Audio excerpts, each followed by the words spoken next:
Welcome back to Vampire Survivors. Well, I have a change coming. I don't know if this video will just be like that on YouTube or not, but the change is the following. I want to do cut videos, but not all of them. So if we just have, a casual stream where we just play and do something, then I will leave the videos as they are. I'll export them to YouTube as I've done, and then you'll have your videos that are 1 hour, 2 hours long, something like this in that ballpark. But if something special happens, I always have a recording going now for the video. Then I'll edit the video and apply some fancy dancy stuff, and then I will upload that video, which will take longer, obviously, than just, transferring it over. But honestly, if in the title something is exciting, something is in there, like a record or something like this, and then I spend 32 minutes resetting my runs, how much fun is that to watch? If you clicked on a video to see your gold record, you want to see how did the person do it, maybe, or you just want to see what happened. Maybe you don't even play the game, but record runs can always be fun. So it's kind of a waste, right? If you don't understand what's going on, why am I watching this guy just constantly dying, resetting, and stuff like this for 32 minutes? Heck, I struggle to pay attention for more than 5 minutes. So if the stuff doesn't get going, then yeah. And that's why I'm just talking right now instead of actually doing something. Talking about attention spam. So yeah, I'm still on my account. I'm still leveling up. As you can see, I get closer, but it's so frustrating because I can't pick up the experience orb collector, nor the one that freezes the enemies, which makes it really hard to make proper gold runs because I can't just run into candles, right? And at one point I have to stop taking candles at all because they've been destroyed so many times with drops on the floor that I don't see if there's something below that I can't pick up. Otherwise I unlock weapons and items that I don't want to have. In particular, the magnet orb, the attract orb, I don't want to have that unlocked, that we have less weapons and items available once we start the real runs, the ultimate runs. And the other one, the freezing one, unlocks the frozen clock or something like this, it's his name. So we also don't want to have that. Now, before I do anything else, I want to refund the power-up, and I want to redo everything here. I'm actually not sure. I think Grove was... Yeah, you had to do Grove first because it goes to 5 levels.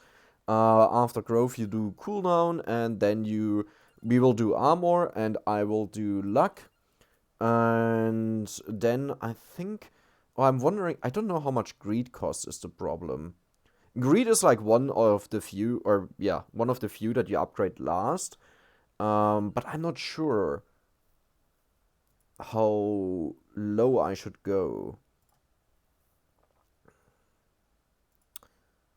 Do I just upgrade it now? No, I don't think so. Let's just do... It's a bit complicated. That's actually a very good question. Might and greed are on the same level, so I can just do them at the same time. But I'll do these two last, and I just want to think about for a second if there's something else that I want here. Like, for sure. Maybe magnet? Maybe movement speed, actually. Yeah, let's do movement speed, and then let's just do these two. I hope I... Oh, that looks bad. Yeah. Okay, no movement speed 2. Actually, no movement speed at all is the answer. 1, 2, 3, 4, 5. 1, 2. 1, 2, 3. Did I do it wrong already? I don't think so. Oh, I did. This, and I think this one and this one. Oh, they cost the same, never mind. Yeah, but I can't do area first. I have to do armor first. Armor is actually a very, very nice ability. I started using it a lot lately, like as one of the first few level ups. Yeah, perfect, look at this. And it's actually so good because you just don't die. It's so hard to kill you, especially early on, where if you don't have all upgrades yet, it's the time where you struggle the most, right? So if you have armor, that's amazing. But yes, this means, man, why doesn't it save the hyper mode? I always have to set that again.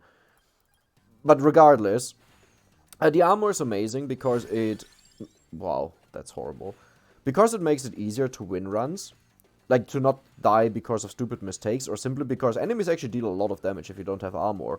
You can easily die to these level 1 guys, and if you would walk into them right now, like, let's just do it, walk through them. Wow. Amazing. We would have been dead, probably, without armor increase. So, okay, let's stop walking into them. But yes, it's pretty much like, it's honestly really good. So either way, let's continue. And I think, yes, Candelabrador. I have a very simple way of playing now with like farming consistent runs with gold. I'm not claiming it's the best way of doing it, but it's the easiest way of doing it. And it doesn't require more than 6 items, right? Because what you can do on this map, you can get up to 8 items, which allows you to just pick up whatever you want, whatever you need. And then you get the stone mask, and then you get the... Ooh, I don't pick spinach, yes. You get a stone mask, and then you get the empty tome, right? And then that allows you to have more items. But it's not necessary. And not doing it actually saves you a lot of time of walking, where enemies would despawn, where candles around you wouldn't respawn. Now, given candles are really annoying to deal with right now, because I can't pick up 2 of the items that they have, so right now I can't open them, or it's near impossible, because I have to rely on the magic wand to hit them. I can't do it with the garlic, because if I do it with the garlic and I'm too close and collect the item instantly, then I have to Alt F4 out of the game. Like, let's actually try it. Okay, well, that one worked. I guess that's because I just bought the area upgrade and now I have more range. But I think I have to do it diagonally. Why is it not getting destroyed? Oh my, yeah, like, if this was the experience orb collector or the freeze, I would have had to Alt F4 out of the game. A very nice surprise that I had at 28 minutes and 30 seconds, something around that ballpark, I accidentally collected a freeze. And you can imagine my face when I realized that I just threw away all the gold that I collected in that run, right? Because I press Alt F4. I have to do it, otherwise I unlock the stuff and the entire farming that I did was for nothing. And then I got back into the game and I saw I had like 9k gold. And I'm like, wait a second. How does that work? And my theory is, the game, whenever you press, for example, escape or so, at one point it seems to actually be saving your progress that you did on a level, which is good and bad. It's good because that means I got 9k gold, right? I would have lost all that I had. I think I had over 10k gold or so, even close to 11k. It was insane because it's just an Melda run. The gold was not even maxed out, and I got to such a value. I was like, wait, what's going on? How is that even possible? But yeah, regardless.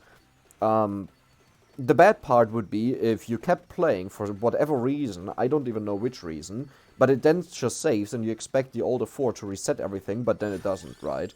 And I don't know when it saves. Is it maybe every 10 seconds? Is it maybe every 15 seconds, 20 seconds, every time I press escape or something like this? I don't know, right? So I have to be very careful and quick that I really reset right away the moment I collect something wrong, and not start like pressing escape and talking and saying how this is bullshit and I hate everything, and then suddenly it's saved. Because then everything is gone. That was it. Do I not have armor 3? Oh, but I don't have bonus health yet. Yeah, that's why it looks like they deal more damage. It's just that I don't have as much health. So I have to be really careful whenever I break candles right now. You can't even imagine how annoying it is to have not the experience orb collector. Especially at the very end of the game when I'm just sitting around and I'm like, hey, you know what? It would be amazing to collect all of these red experience orbs on the ground. You know? To get like 10, 12, 20, something like this levels. Maybe even more. Because they've been on the ground there since like 3, 4, 5 minutes or even longer. Because I couldn't move anymore, right? I just have to stand there and kill the enemies. But yeah, I can't do that. I can't do it. It's so frustrating at times. Where I'm like, is it even worth it to do this, you know, to go through the entire pain? But then I think about, I've played on this account now for 2 days, and I played a lot to get the gold in. And if I would now just, like, stop doing it because I'm too annoyed, like, then I wasted all the time, right? But yeah, once we are done with this, I'm really curious to see if it will have a major impact on our future runs, luck-wise. If it really helps us to get the stuff that we want faster, so we don't have to reset as much. And I talked about this previously, the only thing that is changed is the consistency of runs, but it has nothing to do with getting an advantage over someone else. It just means that it doesn't take 30 minutes to reset until you get a proper run, but you probably still have to reset like 10 minutes or so. But then again, you know, luck is, of course, it's luck. It could happen on the first run that you have the best run of the day. Could happen on the last run. could not happen at all. So, yeah. Okay, a little bit of gold. Always welcome. Another good thing by playing with this character is even on very small upgrades, like with only, I think I had only gold upgrades and slight bit of experience upgrades, if I'm remembering right, I was able to beat this hyper mode. Because I was just constantly trying to find like the right weapons to go for, and we are already pushing us into the build that we will use for X-Dash, right? Because everything else that I don't want to have I didn't unlock, except for the things that were kind of mandatory. And I think I found the right build to do it, to survive. That was like the biggest issue with X-Dash, that I couldn't survive, right? At the end, remember? That's always what killed me. Not surviving. Killed me. That's a weird sentence to say, but I guess it's true. But yeah, regardless, I think I have it now. And the answer is, I think, the whip. You know? The whip has a lot of hits, I think 4 in total. And it knocks back the enemies a lot, as you can see right now, but especially those that get closer to you, which synergizes really well with the garlic. And I regret unlocking the red heart, because so far I didn't need to upgrade the garlic.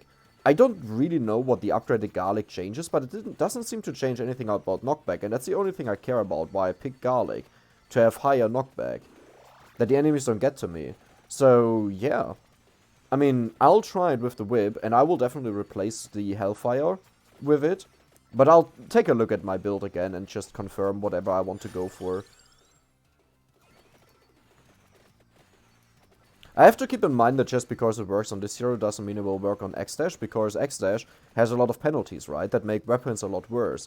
And it's a huge difference playing a weapon without X-Dash and playing it with X-Dash. It's similar to how the Scythe is almost unplayable if you don't have the empty tome, and the moment you get the empty tome maxed out, it's just GG. That thing just pushes away every single enemy on the screen. But without it, it doesn't hit often enough, and you'll get hit by enemies. Ooh, I'm playing a dangerous game here. Ah, that was so close. Anyone getting a heart attack? By the way, this blue orb here and the freezing one that is below the food here and to the left of us, those are the two I'm not allowed to pick up, otherwise I unlock a weapon and an item that we don't want to have. I don't think there was something here, yeah. It's very easy to see if you pick them up, because either all the enemies freeze, or you get all the experience on the floor, you know? It's not hard to see. The only issue I notice is, if you would get the item that kills everyone and then the freeze, and I have the visuals turned off, I wouldn't be able to see that. Because the next enemies that appear would be the ones outside of the screen and they wouldn't be frozen. I think. I'm actually not sure. No, they should be frozen, right? Because everything keeps freezing. It's not like it only freezes in that very moment and then they thaw and unfreeze the moment it runs out. No, because you can run through them and no one is moving. Yeah, okay, never mind. I'm talking bullshit. Nonsense. A duplicator. Sure. We don't have a very big benefit. Actually, that's not true. We have a big benefit from the duplicator, which is the whip. Honestly, the whip has proven to be one of my most favorite weapons to use here.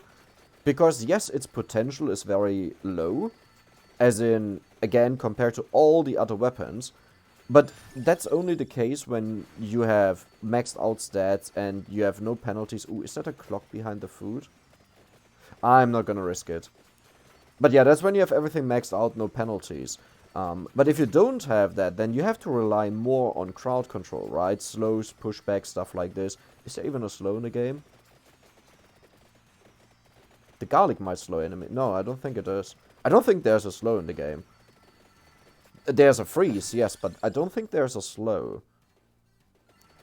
Well, regardless, point is you have to rely on the knockback to win. Not by really dealing enough damage to kill them, but by just repeatedly knocking them back until the level is over, right?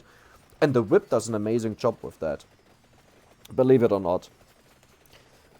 Also, I started using the laurel a lot. It has made my runs insanely consistent. Because while some enemies, especially later on when I rely on knockback, and the entire map is filled with enemies, the knockback effect becomes less and less and less because you just push them into other enemies, but they can't go anywhere. But the main problem is the enemies then push the closest enemies into you again, like really fast. And that's kind of deadly. And that's where the Laurel is amazing, where it just takes care of like 5 seconds of taking damage. Why would you do that to me? What the hell is this? What's even the last weapon I would have went for? I do have my 2 upgrades. I have the Garlic, I have the Whip, I have this Laurel. What is the other weapon? Wait a second, let me check. What is the last weapon I would have went for? It can't be. Oh, the cross. Is it a problem to not have the cross? No, it's not. It should be fine. Maybe. I'll take the center water.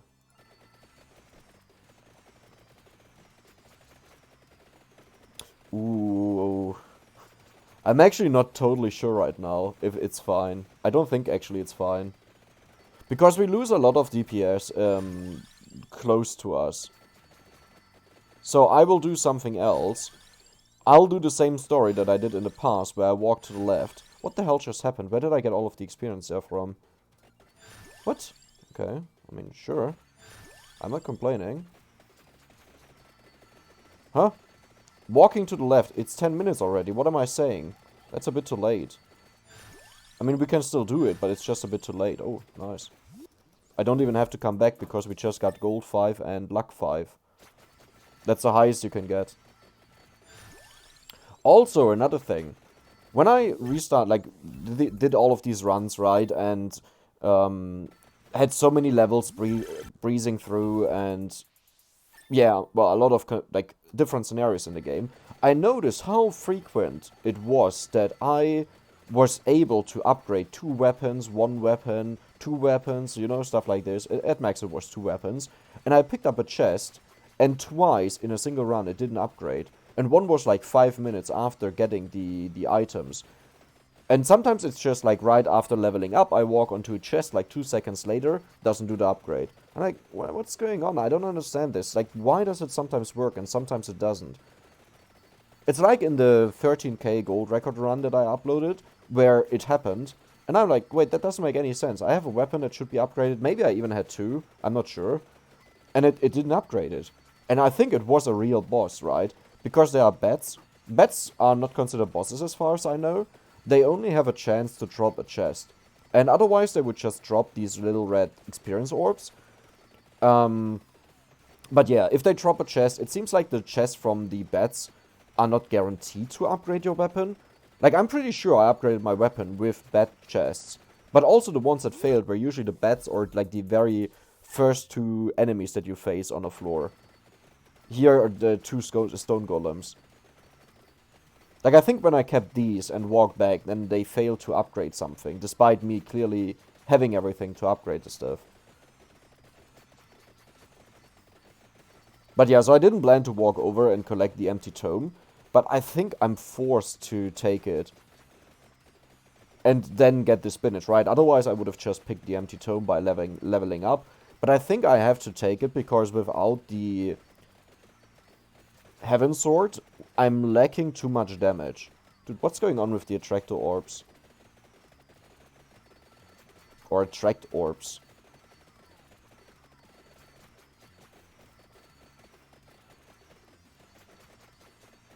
Usually you get them super rarely.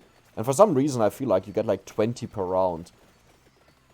Because I can't take them, and every single time they lock up an entire candle, right? Because even if something new drops out of the candle respawning, I can't go there because the orb is still there. I can't pick it up. It's quite frustrating. And you gotta be careful that when you walk around the map, like if you walk back to the spawn because you have chests behind, that you don't walk through something that you can't pick up, right? But it was destroyed a while ago. The only good thing is they are kind of easy to identify because they blink. But that doesn't help if they lay underneath other stuff. Sure. So spinach is the one we are looking for. If I don't get spinach, then I'll just get an upgrade for the garlic. If I don't get the upgrade for the garlic, then I'll go for the bloody tear, I think it's called. The hollow heart, you know, that makes a bloody tear, which is the whip. And I think I should be guaranteed one of those three at least. Like, I don't think there are that many items left that I could pick from right now. And spinach would be my favorite. 50% damage increase, hell yes. Okay, there's one. But I want to have spinach if I can.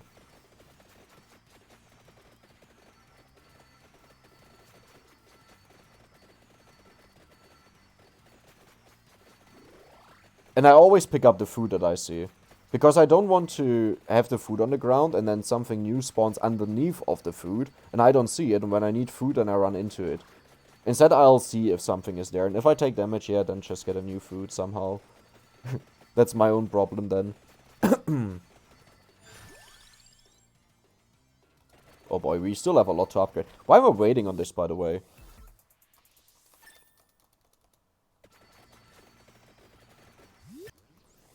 It won't get any better in the near future. And we are not desperate for upgrades, right? We are strong enough. I think our garlic just deals with everything right now. Spinach! There we go, perfect. Let's collect this and let's go up and pick up the empty tome. I'll just power through spinach. Oh, that was a very good one.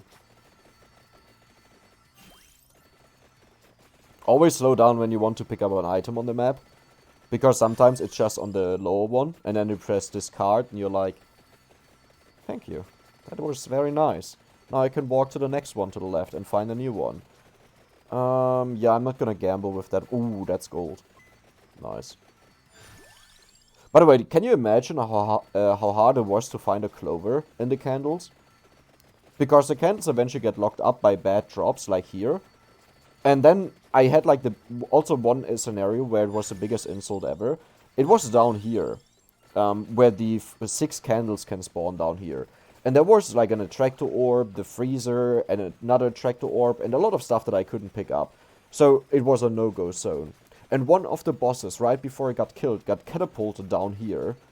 And stood, like, he died on top of the candles. And then I couldn't pick up the chest. Because if I go there, you know, I pick up the other stuff that I can't pick up. That was one of the worst feelings. I think this is worse than not using the attractor orb. Because you constantly see the arrow blinking. You can't even forget it. That is a lot of gold. Holy boy. Nice. Not just holy boy, but holy wand.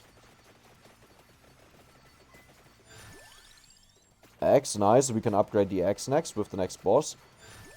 What do I want to upgrade, spinach? Ooh, empty tome, definitely.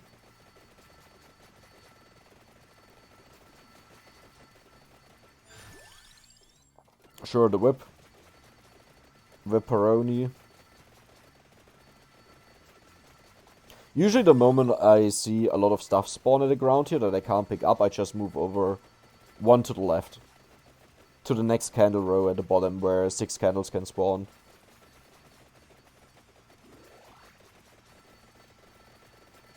Man, we get so much experience, it's insane. Like, it's a bit crazy how much impact the gold upgrades have. Because when you read through the values, it seems like it's so little. But it's because a lot works in percentages, the effect is actually quite huge. The bonus that you get from them. Like, let's say, for example, I know the effect is only 5%, but that makes it more complicated. Let's say, well, yeah, let's say if the... Okay, let's make it with 5%. The weapon cooldown reduction that you can buy is 5% on the spot, right? And it brings it down to 95%. And it doesn't feel like it's a lot, but it's the difference between having the attack cooldown reduced to 60% or 55%. And that difference from 60% to 55% is not just 5%, right? It's more. It's, oh, how do you calculate this again? It was like 60 divided by 55, I think. Yeah, it's 9%. It's actually really good. Like 9% faster attacking, hell yes. Right, from 60 to 55, takes 9%. Let's do this. The opposite kind of happens with damage, right? Because if you look at spinach, it gives you a 50% damage increase. So you would think my damage goes up by 50. If my weapon dealt 100, then now it deals 150. But that's not exactly true, because you can upgrade the might for 25% damage. So you add 50% to 125%. It's actually less than 50%. I think it comes out to around 38% or something like this. Which is still a very good value, don't get me wrong, but it's elusive to think it's 50%, because it isn't. I think I made this example a while ago where if you have an attack increase of 10,000% and you add another 10%, then you didn't increase your damage by 10%. Now it's just 10,000 and 10%, which is barely anything, right? I mean, obviously that's not the case here, that it's so extreme, but I think I even mentioned it the last time. I always like to make extreme examples, especially if someone can't exactly follow up with what's going on, because some things are just unintuitive or unusual, someone is not used to, right? So it's easier to make an extreme example where they can wrap their head around more easily, and then you go back and see, okay, does this actually apply to the scenario here that we have given? Like, I had a topic on Reddit where the discussion was, does Brazier actually increase the DPS of, like, or increase the DPS? It wasn't really a weapon stated, it was one example given. But the thing is, if you think about it, now I might be wrong, but, oh, fuck. Sorry. Yeah, good that I wasn't looking. I should really keep looking. I was looking away, because when I start talking, I usually look away and just look at the ceiling or something like this. Man, that's frustrating. If you didn't see what happened, I picked up a freezer. Yeah, it's not unlocked. So, but you can see we got 3.4k gold, right? So it seems to save it, the amount that you had, because I think this is the exact amount that we had. Yeah. I think I'll go for magnet. That might actually kill myself. But you can imagine how much fun I had constantly quitting runs just because I missed something. Could you just stay active? In the past, it was always active. And for some reason, it doesn't stay active anymore. I don't know what's going on. But regardless, so the topic was, does the Brazier increase damage? Now, if you read a question like this, it's already a bit difficult to judge what exactly you want to reply.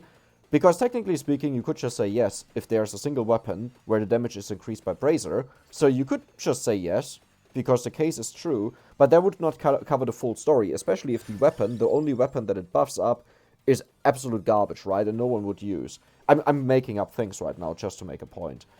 So the other thing is this user very experienced, or is this user a newcomer, right?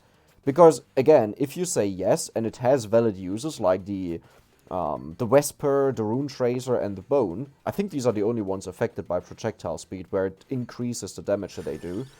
But yeah, if this is an experienced user, then you could say yes, it does, because the weapons have a limited lifetime, and because they travel faster, they can hit more enemies in that limited lifetime, while for the Vesper, it just rotates faster, which is, it's not as simple as just because you attack faster, it has more DPS. There are scenarios where it could technically decrease its damage output, but let's say in most of them it would increase it, so it's fine, right? But if it's a newcomer, and you just say yes, because there are valid uses, but it's very limited, then he will think, yeah, that thing gives a DPS output. Like, maybe makes everything shoot faster, as in, like with a gun, you know, where you just shoot faster, more bullets per second, which is not the case. It doesn't make weapons shoot faster, only the projectiles fire faster. And, yeah, that's pretty much it. So, like, one common thing or theory that I hear is, like, for stuff like Hellfire, it's amazing because it hits more enemies. No, it doesn't. In fact, it does the opposite.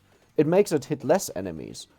Which sounds stupid, but Hellfire is an infinite projectile, right? It will keep going until the screen is no longer loaded, and then it'll stop. So we know how long it lives, right? We know for how long the projectile survives. So it has its starting point, it has its ending point. whether you go through that entire process super fast or super low doesn't change anything of how many enemies you hit. And you still have the same reload time, right? Every 5 seconds. And you always calculate DPS times based on how you reload, how fast you reload. So if you have 10,000 damage per hit, but you do 1 hit per 10 seconds, then it's 1,000 DPS. If you have 1,000 damage per hit, but you do 10 attacks per second, then you have 10,000 DPS. That's how it's always done, because it compares the value down to its core. That you can compare it with all other values. Oh yeah, I don't want to take spinach. Okay, so that's the point. So what has this to do with Hellfire? Now, Hellfire, if we would assume that Hellfire, for some magical reason, has an instant attack that just, like, the moment it goes off, it's pew, and everything in its line is gone, and it would hit 10 enemies, then this instant shot only kills 10 enemies. Which is right, that's in the line. Like, what else are you supposed to do? There are no more enemies. Like, if you talk about a fully covered map, and it shoots and it hits the 10 enemies where it goes, for example, to the left, that's what it can do. Well, now imagine, you still have the same attack speed, right? The same reload speed after 5 seconds you do a shot again, but this time, you have a very slow attack. What will happen is it will travel through the enemies, and then the other enemies will walk into that line that was just created by the Hellfire, and then they also get hit by the projectile. And even more might walk in depending on how slow you are, and even more get hit. And suddenly this one shot that is identical to the other shot in how many enemies it was supposed to hit, how much damage it does. The only difference was how fast it travels. Suddenly the fast shot deals way less damage than the slower shot, okay? Now, again, these are extreme examples where the only purpose is to show, yes, there is a difference, but how is it now affected in reality? And I think you don't need to really calculate it, because in the end it comes down to how many enemies actually walk into the projectile fire of the Hellfire. I have seen it wiping out multiple layers of enemies just because they wanted to close the gap, because they push each other into the gap. So you kill more, but whether that's 10% more, or 50% more, or 100% more, or even 200% more, 200% is like on top of the line or bottom of the line, you refill by the same amount. It doesn't matter, right? Because the actual point is, there's no scenario where our speed up for Hellfire would increase its DPS. Right? Sure, if you freeze time, or if you only measure the very first 0.1 seconds, right? And the slower weapon takes 1 second to kill an enemy, and the super fast weapon that is instant will instantly jump up to, I don't know how much DPS, because if you instantly kill 10 enemies with 1000 damage, but you did it in 0.1 seconds, and the DPS is 10,000, right? 1000 times 10, because you have to round up to a second, because it's damage per second, then you have 10,000. But that's super elusive. That's not how it works. And yeah, there are just some other scenarios as well, where, hey, what if I speed up my weapon? Does it really increase my damage by the amount the weapon is sped up? And the answer is, the maximum is the amount that it's sped up, but it can be less. Why can it be less? Like, for example, the enemies don't respawn as fast anymore. You notice when you start this game, right? And you upgrade your weapons, and suddenly there are, like, look at this. There were, like, 2 mummies and 1 of the other guy were here. My DPS just dropped because I already killed all the enemies. And that's because I get more buffs. And that doesn't mean the buffs are bad. That just means I'm overkilling so much that my numbers in regards of DPS go down. And that's a thing that is really hard to put into the mind of someone who is, I don't want to say stuck in a certain, like, way of thinking, but it's really hard to say, yes, this can increase your damage, but not always. Or something that is clearly supposed to increase your DPS only increases it by a very slight amount. Like, if I tell you, you get a 10% damage increase, and then I tell you, but your DPS only went up by 3%. How does that make sense, right? Like, if you don't really understand what the other person means, what the other person is thinking, you first have to get to the stage to understand that, and that is complicated. So yeah, that was overall an interesting discussion. Though I also made a very big mistake myself, because I said the only weapon that is affected, DPS-wise, is the Vesper. Again, with some limitations, but in general, it's fine. That affects its DPS. But I forgot the Rune Tracer and the Bone.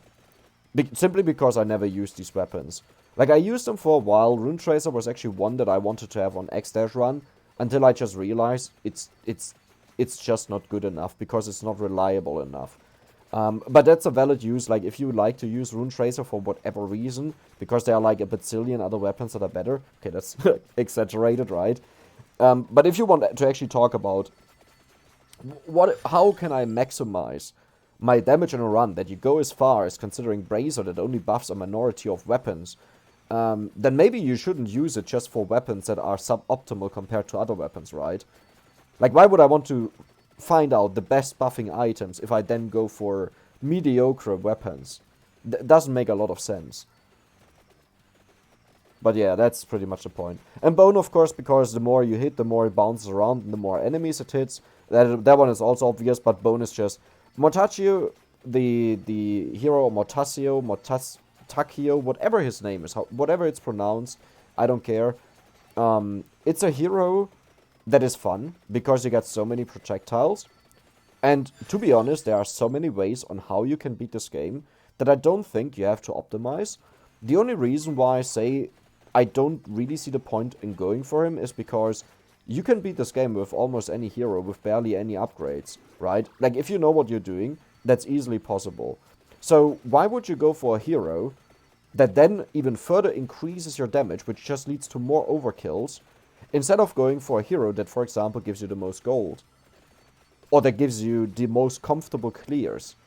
Because waiting until level 20 until you get your first additional projectile, and then waiting until 40 that you're better than the other hero that just always has one bonus, is like, I don't know. It's like, why?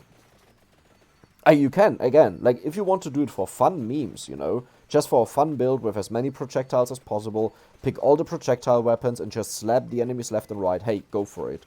But this point was only about, if I already want to optimize with a suboptimal item because I'm unsure how exactly it works, but hey, it would be a nice buff, then why consider suboptimal stuff and fun stuff, right? You wouldn't use that there then. Ooh, can I pick up this food? I think there was nothing underneath of it. Yeah, good. What is our gold and luck, by the way? 2 and 3. Oh my... Okay, I just got so scared because I just saw the blinking and I had in my mind don't walk into this, and the only thing that came to my mind with don't walk into this are the freezer and the experience orb collector. I mean, it would have been fine to collect the chest there, right? It's just a minor loss in luck and gold. But I just got really scared. Oh wait, yeah, I picked it up. I totally forgot. What is the last weapon I'm missing? Garlic. How did I miss garlic? Or forget about garlic. It has become one of my most favorite weapons, comfort-wise.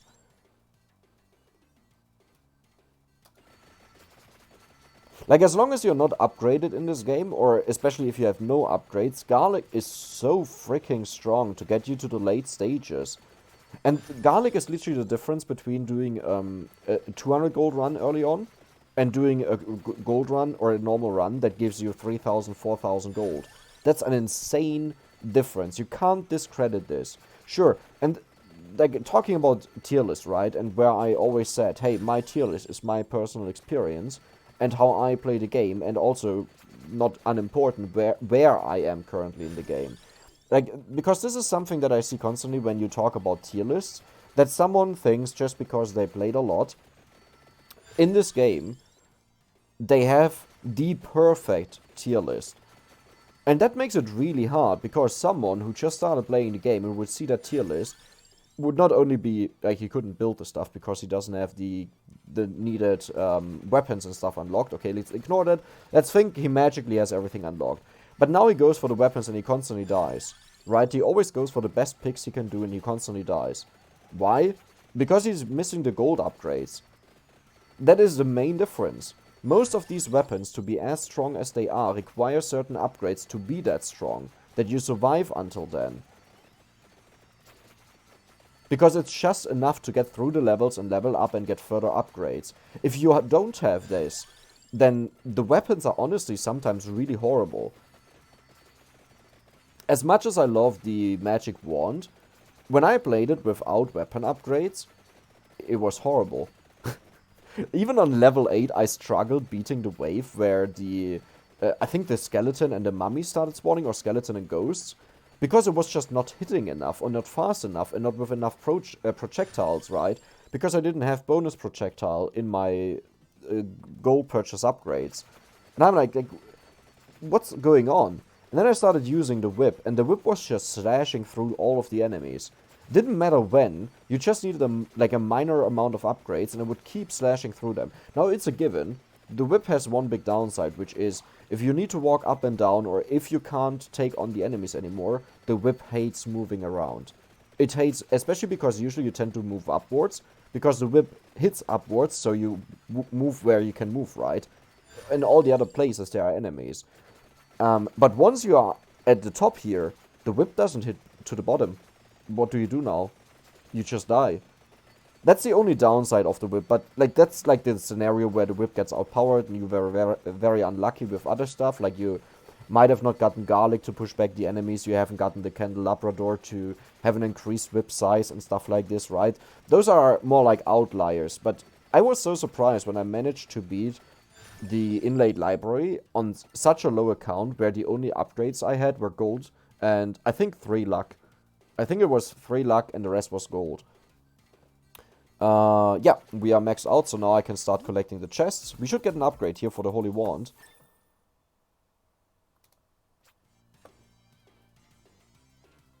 Talking about what I was just talking about with we don't get upgrades from chests. Huh. Again, I assume this chest here might have been like one of the very first few bosses or a bat or something. No, I don't even think a bat spawns until now. So it must have been one of the first 2 bosses, the stone golems. But then this one would also be a stone golem, I think. No, I don't know what's going on. I stopped trying to understand what happens, why we don't get the level ups, because I couldn't find something that is consistent enough that I could be certain, right? Still have a theory that some chests just don't count because they are from a specific type that is not considered a boss and only a mini boss that can also drop a chest like the bat here, right? But I haven't found a good answer. I would need to monitor that, and honestly, I'm too lazy for that. Oh, we got the balls. Nice. Man, since the very first time where I thought, hey, this garlic kind of looks like balls, I can't stop unseeing it. Every single time I think, balls.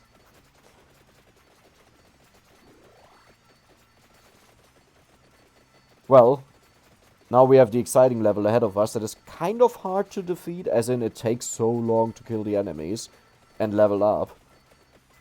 But hey, we're doing it. So, by the way, I was thinking about, let's say we finish the gold record run, right? I don't want to start something else before I actually have a satisfying result, which is beyond 15k. That is my goal. I want to have beyond 15k. So, I was thinking, what other run could I do? And I was watching something insanely interesting. I sadly forgot his name, but I saw him posted on, I think, Reddit, where you pick Poe and you stand still at the very start of the game. You don't move once. Poe has the garlic, so he can deal with all the enemies early on. You get the attract orb to collect all the experience drops around you, and yeah, that's it. You can't rely on upgrading your weapons, because the only way to upgrade your weapons is when a boss walks on top of you and dies in that very moment. And the chest lands on your head and you just collect it. That's the only way how you can upgrade weapons. But yeah, it seems to be very, very interesting, and I kind of want to try that out. Because it wouldn't be one where you have to, like, you know, rely on luck and what items are dropped and stuff like this. It's just a one-time thing, right? Once you're done and you beat it at 30 minutes, it's done. You don't do it again, because what do you want to improve? There's only beating, nothing more. Yeah, stuff like this could be fun. Another thing that I've heard is pick always the first skill, pick always the second skill, pick always the third skill, stuff like this. That could be a lot of fun. Yeah. I want to try these out, just to have some fun activities, not just, yeah, let's grind for the perfect gold run for days, and then we get one and I still die. I think if I prepare better, I can definitely do it. One thing I'm considering is, if I do the gold run, I don't think I want to have the attract orb active. Wait a second, let me think about this.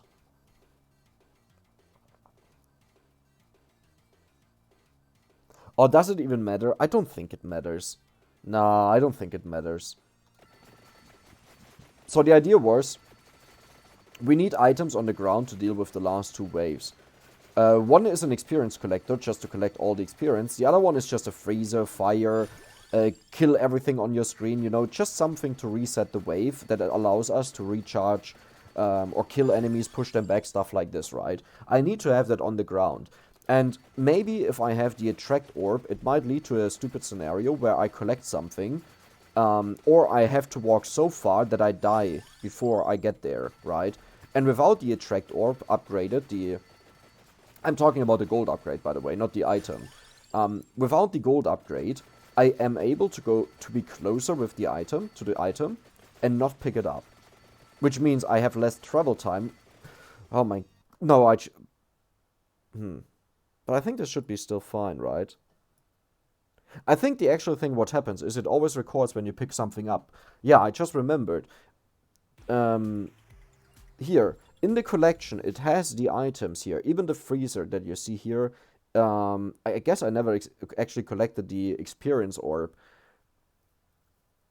But it doesn't... Like, even though the game is aware I collected it, it doesn't give us the achievement because we never got to the ending screen.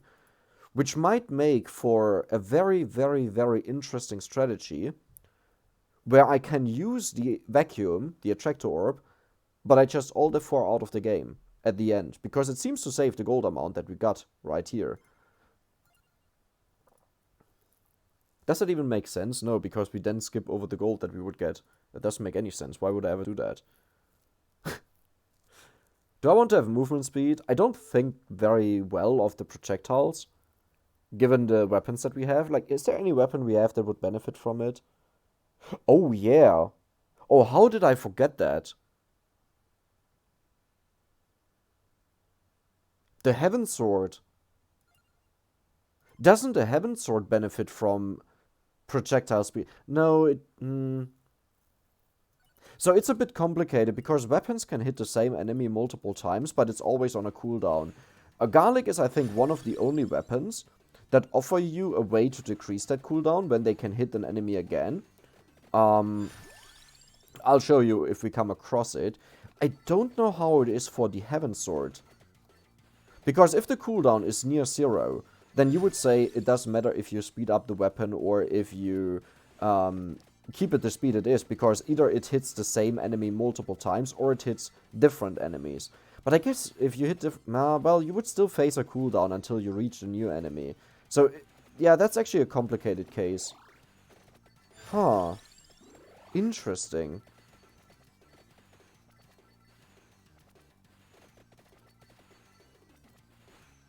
Man, I would want to have like a hacked version where I could test this with the Heaven Sword on a full screen of like 29 minutes. Like, as in, after 29 minutes or with the final wave. Just to see, do you deal more damage or do you deal less damage? And then obviously let that run for a couple of runs because RNG.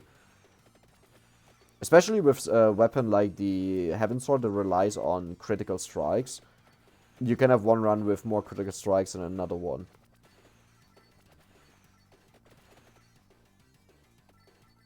I thought I saw something green. Duplicator. Sure, why not? Not that we need it, but sure. What was I talking before I talked about the collection and stuff like this?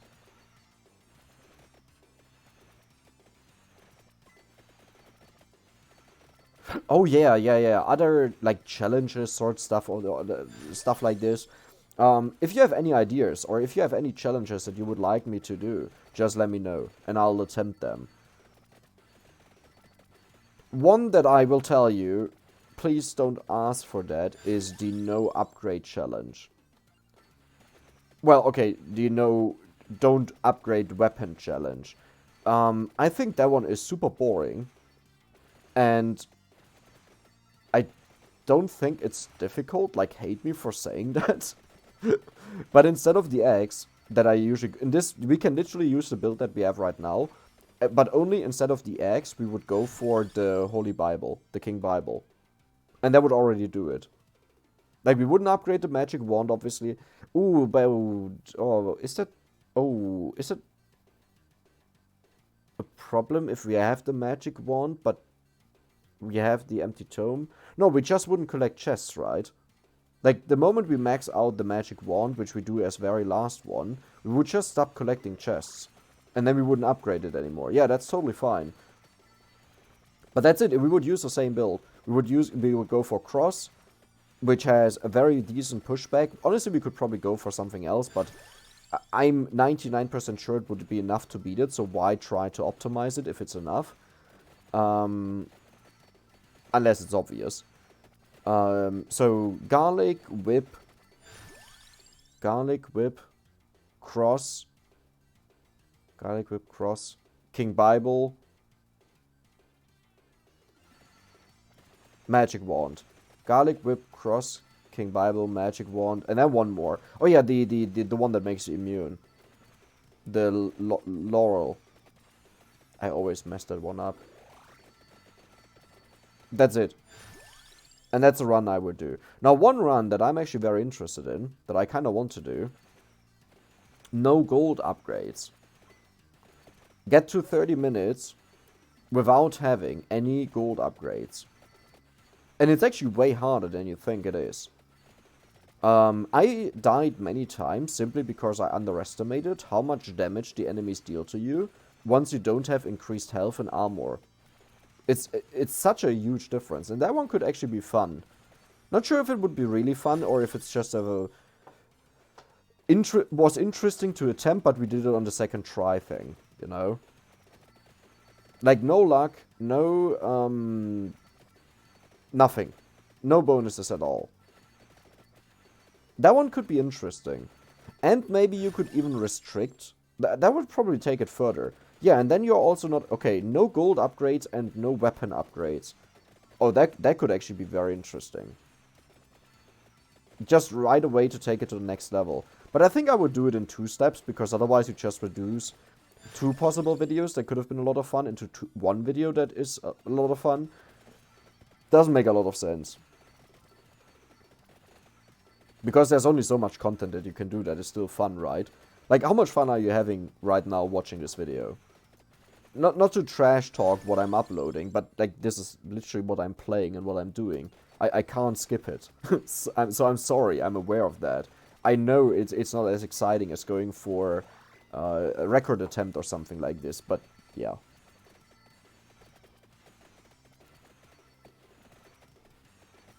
Kind of forgot what I was talking about. Oh yeah, different challenges. What else could we do with Vampire Survivors?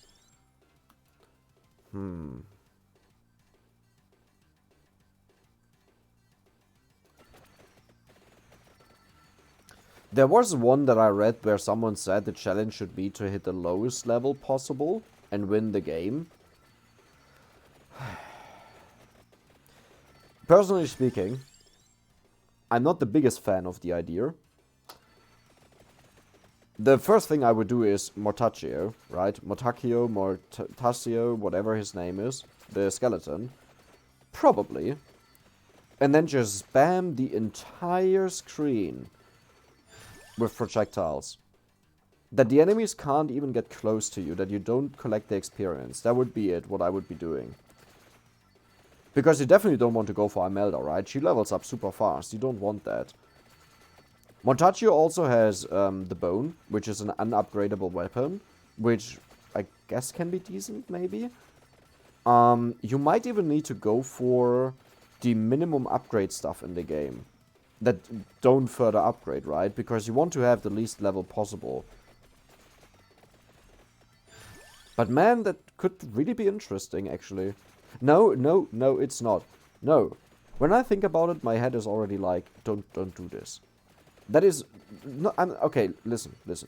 Before you just think, okay, yeah, suffering, fun and stuff and all. No, I think it would be straight up way too boring. Maximizing something, in my opinion, is a lot of fun, right? Because you're winning. You're winning more. You're perfecting something. You're increasing it. Minimizing something, in my opinion, is not fun. Like, okay, so before someone makes the example ever, in the future somewhere, that speedrunning is minimizing. No, speedrunning is maximizing. You're maximizing the time that you have to make the most precise and most accurate movement. That is kind of the same word, accurate and precise. Whatever. You take the least amount of time to make the most precise movement, and that is the tough point, right? The more precise you are, the better you are, the more skilled you are, and of course there's luck in it, but let's ignore that because that's always a factor that can mess something up. But the better you are, in the less time it will take to do it, right? So it's about maximizing. It's not about minimizing. Sure, the entire thing is about minimizing the time it takes to make a speed run, but the way you achieve that is by maximizing your skill, your inputs, your knowledge, of course, of stuff that happens in the game, of certain events that get triggered by something and stuff like this, right? So it's maximizing. Well, I guess you could make the same argument about keeping the lowest level. No, but it's not, right? Because it has no actual influence on the game. It just means avoid as much experience as possible, because eventually you'll run into experience by monsters. No, you wouldn't. Oh, shut up, man. I didn't want to think about this, because now I'm thinking of ways of how I would do it.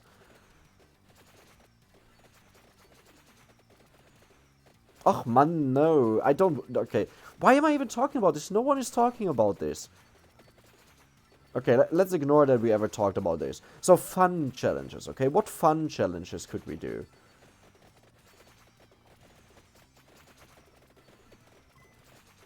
Okay, one challenge would be to freeze the boss as long as possible. The only reason why I'm not really excited to do that is because you just wait 30 minutes for the boss to spawn, right? Like, if you do the gold record run, if you do level up run and stuff like this, you have an exciting run for pretty much the entire time, because you have to optimize every single second as much as you can. While with the death run, you just need 2 things, maybe 3 if you need wings, but that's it. And then you just wait until you get there. Like, yay. I mean, it's definitely a challenge I could see myself doing, you know, but it's nothing I would be looking forward to. I should honestly just stop picking these up. The reason why I do it is because they can have luck, which effectively, or could, increase our gold that we get. And they can have the gold drops, right? They give you 300 gold, so it's not bad. But I should stop doing this, because this is how I mess over my runs, and it happens too often.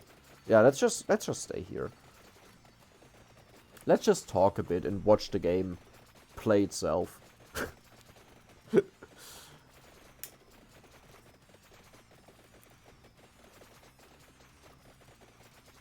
There's nothing about time that you can do in this run.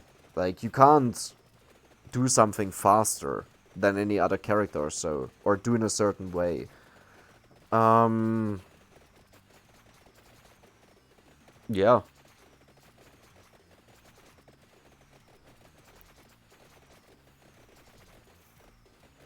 I don't think there's that much that you can do. But I can't wait to get back to doing the gold record runs. It's so boring to farm with this character right now all the time. Not because the game is boring, but because I literally just did that like 2 or 3 or 4 days ago, where I maxed out my gold. And now I reset the account, but the account is not gone. I still have the account, but it's copied into its own folder. Just to do this better gold record run, right? So I'm just repeating what I just did, and grinding is not the most fun to repeat once you already know the game and everything.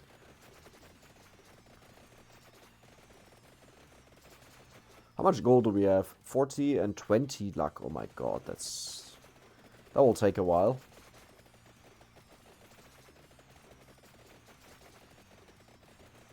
But I gotta say, at the start of the run, like, at the start of the save file, when I was back to square one and I had absolutely nothing, it was so much fun.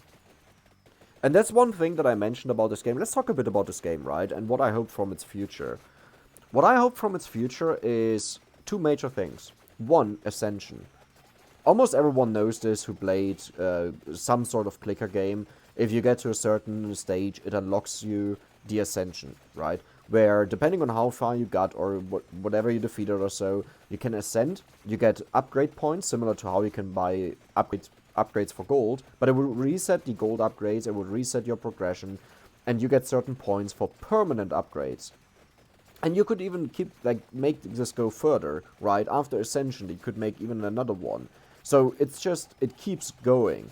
That doesn't mean this is super exciting. You should keep only doing this, right, as an update, because that's quite dull and boring, because it just means repeat everything X amount of times. And that's like, if it's too much, it's too much, right? But that would be one. Just, like, do not stop after you just got enough gold, which you can do in, let's say, 15 to 30 runs, right? Depending on your luck, depending on how much you know about the game, you can probably max out your gold that you need to do all the upgrades if you already played the game. But yeah, that would be fun. And the second thing that I would love to have is that the game provides you with unique weapons. Now, there are two ways of how to do this. And okay, what are unique weapons? Unique weapons, what I mean with that is, they are the weapons that exist in the game, but they have certain stat boosters on them, right? And they drop from bosses. And there's a certain, like, just random stuff that you can get per drop, per boss. Maybe drops are tied to certain bosses, but they have randomized stats on them. So it takes a lot of attempts to get a perfect one. In fact, maybe it even takes hundreds attempts where you have to kill a boss to get the perfect weapon out of it. But this weapon would then replace the current version that you have in the game. That's option 1. That it just replaces the weapon, and every single time in the future where you pick that weapon, you always have that boost on it. Because that would give a reason to grind bosses. Right now, bosses, the only benefit is that they give a chest. And, like, for me, there's no celebrating about killing a boss. It just happens, the chests accumulate, and once I have Stone Mass 5, Luck 5, I open them. I don't feel anything about the bosses themselves. But yeah, that would give them more meaning, and I would like to see that. The other option, though, instead of just upgrading every single, like, right, if you had 10 different weapon upgrades and you would, or let's say you have 6 weapon upgrades and you could use all the improved weapons with higher stats in your run.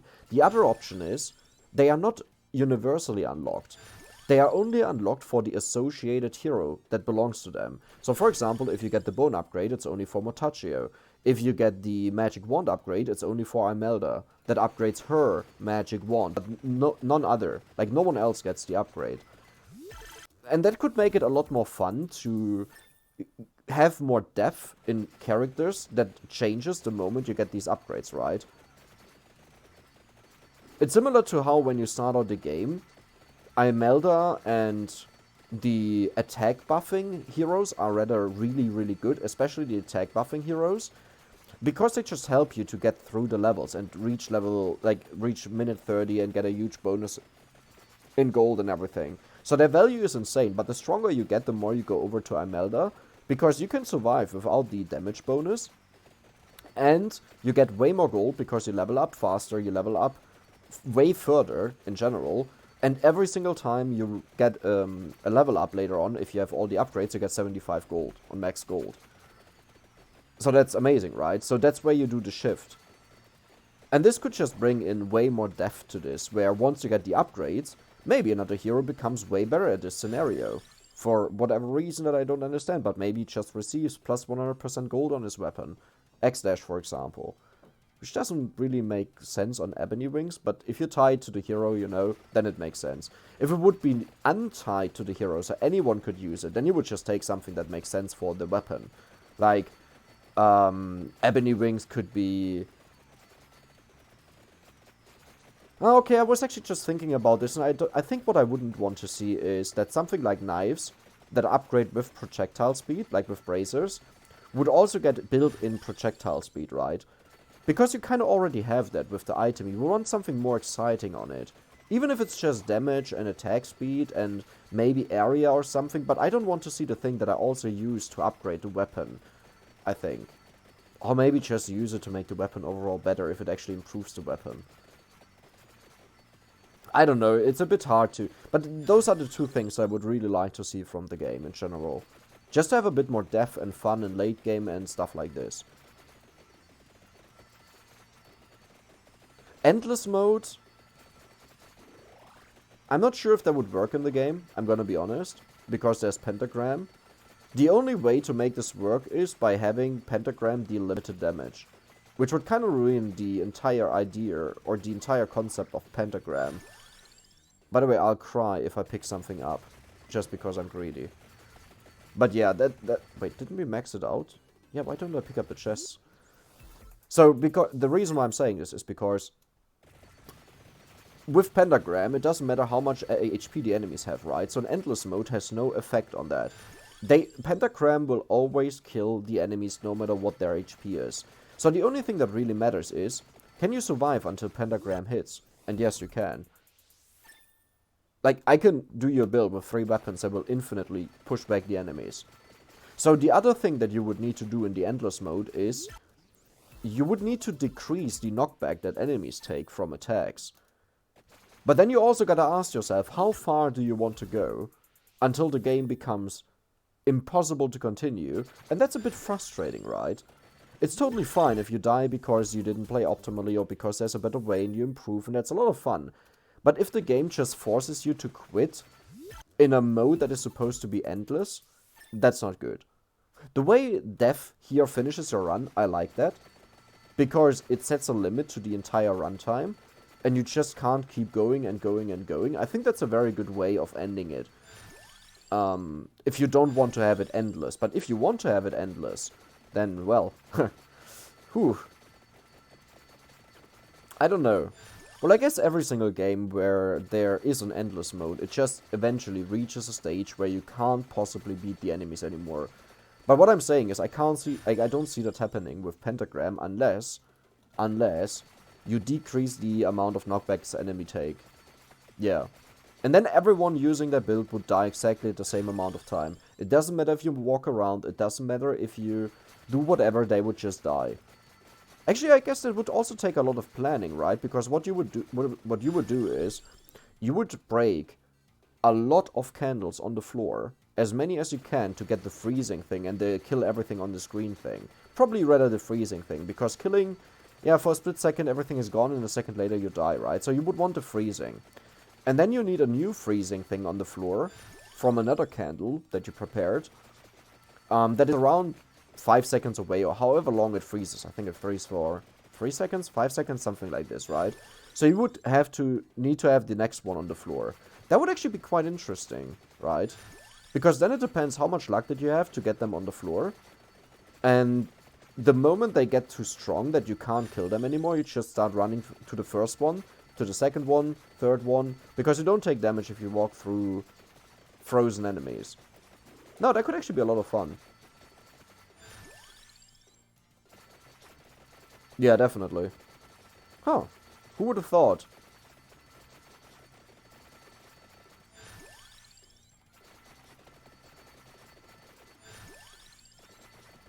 Yeah, I'm just thinking about that scenario right now. So you have like 30 minutes where you have to learn and optimize on how candles respawn. And you have to also get super lucky, so you'll probably use X-Dash. Right, because it's influenced, like what you get is influenced by luck. So you want to have the highest luck to get the best items and not coins, because coins are the most common ones. They are also not influenced by luck. And yeah, then you have a huge chain of freezing things. And you need to know exactly how far away can they be to optimize the... I mean, you're probably not optimized, right? If there are 3 candles next to each other, doesn't matter if it's the closest or the furthest one away from the 3, as long as one of them works. But yeah, that's pretty much how you would play that. That's interesting. Oh my god, I want that gold. Sneaky, sneaky. Okay, we got it.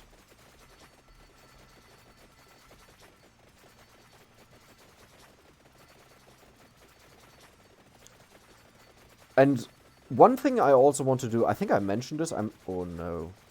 Can I get this chest?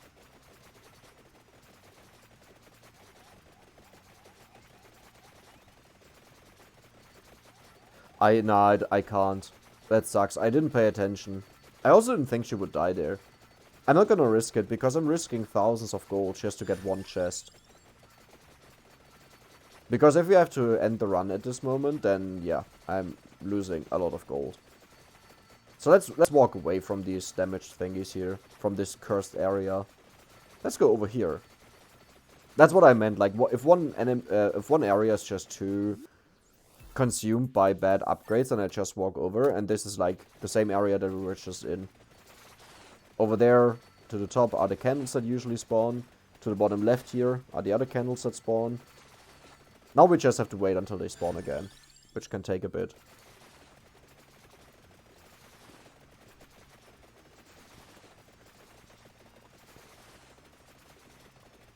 But once I'm done with the highest level gold record is definitely something I want to do. When I saw that I finished my runs around level 100, I was really like, how the hell do people do that? 175. Am I just highly underestimating how much experience you collect at the end of a level if you use an attract orb? Because I can't do that, right? Is it really like 50, 60 levels that I would get? Or are they doing something I just don't understand about the game? But before I do that, I want to do a fun run. I want to do something like Poe just standing still, trying to beat that. That would definitely be also... I think that would also be a fun stream, kind of. When I was watching that video, it was one of the first videos where I knew... Oh yeah, I can't pick up the chest. That's a chest. No, okay. Sorry. It's one of the few videos that were like 30-40 minutes long, and I actually watched the entire video. I usually don't do that except for YouTubers that I watch frequently, like Ethos Lab is my favorite YouTuber. I watch every single video that he uploads, and I actually wish it's like 2 hours long. That would be like celebration Christmas. But aside from that, if I don't know the YouTuber and if I don't find them particularly entertaining, which everyone has their own taste, right? So that doesn't mean they are bad, it just means it's not what I regard as entertaining. Oh nice, a gold chest. But yeah, then it usually doesn't happen that I watch a 40-minute video of that, of them doing a run. And I did. I watched the entire run because it was actually so interesting, so exciting.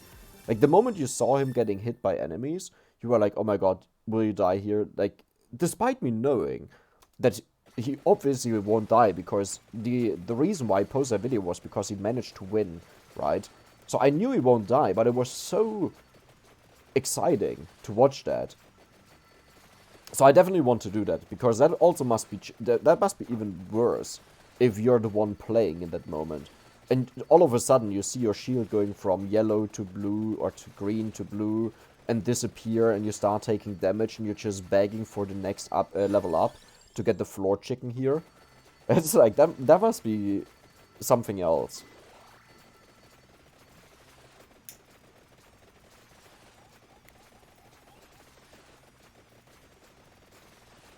So what's our goal situation? 3.4k. Yeah, well. That, by the way, just shows how powerful it is to have a high luck. 3.4k at 20 minutes is insulting. If we were playing X-Dash. I would probably just quit the run right here if I saw that. I think. Like, I'm pretty sure we had way higher values on X-Dash at this point. And that's just because, well, here we can't really open a lot of candles, right? But also, most of the candles don't drop the 300 gold one. The big one that we want. While on X-Dash, usually per run we got this like 10 times? 15 times maybe? Not sure if 15 is true, but a lot of times.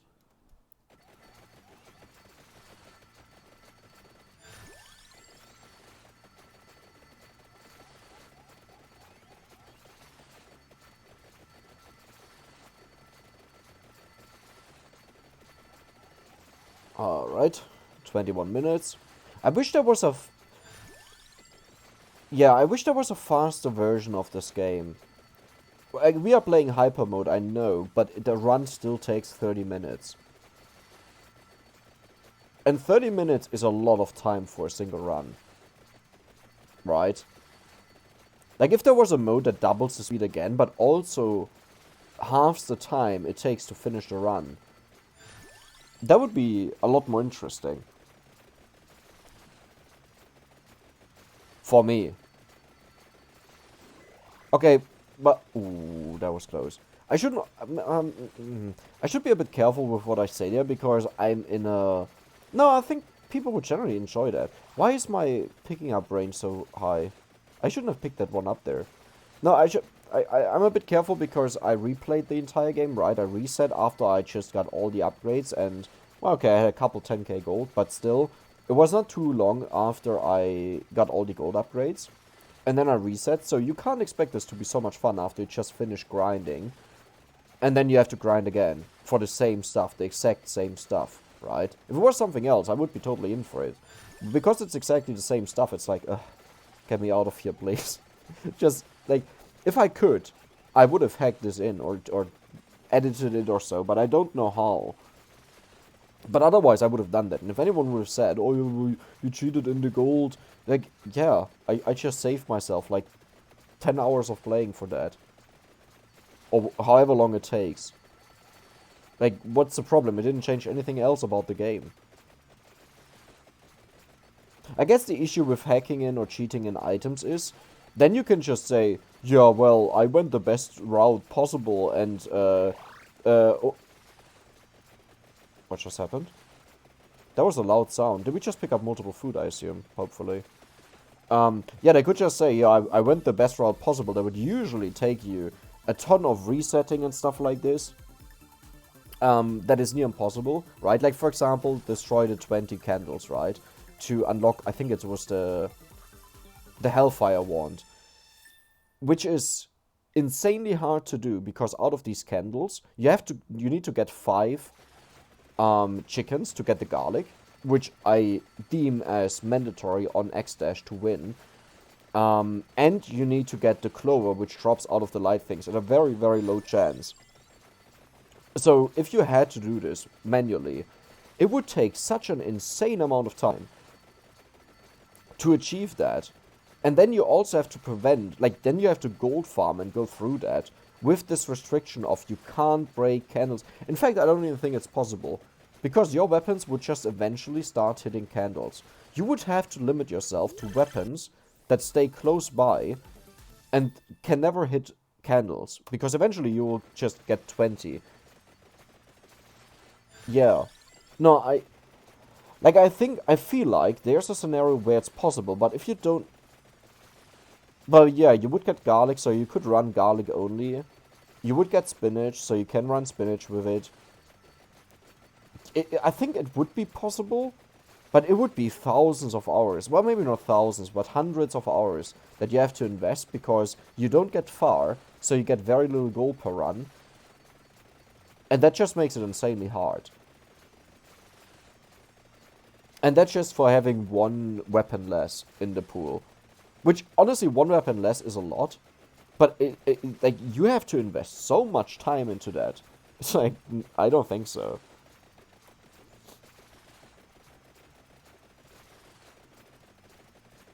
Like, I think as long as something is reasonable, where you say, yeah, that could be easily done, I think it's fine. But if it goes into where you have to take an insane amount of resets, and it's so luck reliant, right? If it has nothing to do with luck, then it's just effort, sure.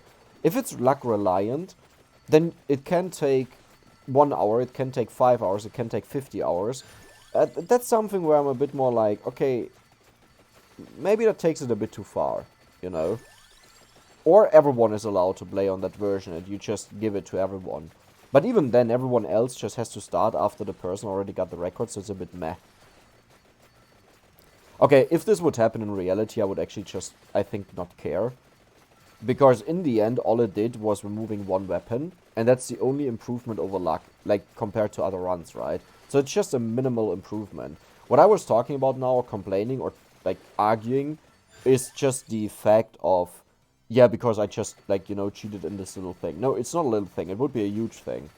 But the entire thing, honestly, yeah, doesn't have a huge impact on the runs.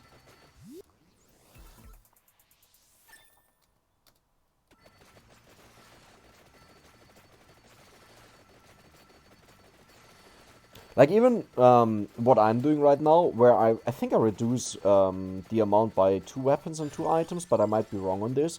I did the math on it, and at first I thought it was quite significant, and then I redid the math with the premise that I have to get the crown in one of the slots at level 4, 5, 6, right? That's like the perfect goal. And suddenly, the chances were not that much better. It came out to you have to... It's roughly half the amount of runs that you would need to do if you wouldn't have had the less weapons and items that I have. Which is a difference, but like half is nothing special. And if you had even one more weapon less, then the difference is still not that huge.